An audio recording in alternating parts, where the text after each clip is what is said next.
Hello guys, this is tutorial stream, and in this video you will learn how you can assign tags to your tasks in the Toggl Track time tracking app. So let us begin. Head over to your workspace inside your Toggl Track application, select it from that menu here.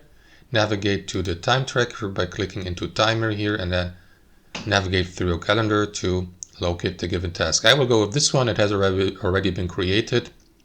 It's a past task, as you can see, but that's not a problem right now. So click into the given task, and here next to the project name, click into that label and type in your tag you would like to create, like for example relevant, and then press Ctrl+Enter to create a tag, and there you go. It will be assigned to the given task. You can also enable, disable it, or create more tags by using this option I just showed you.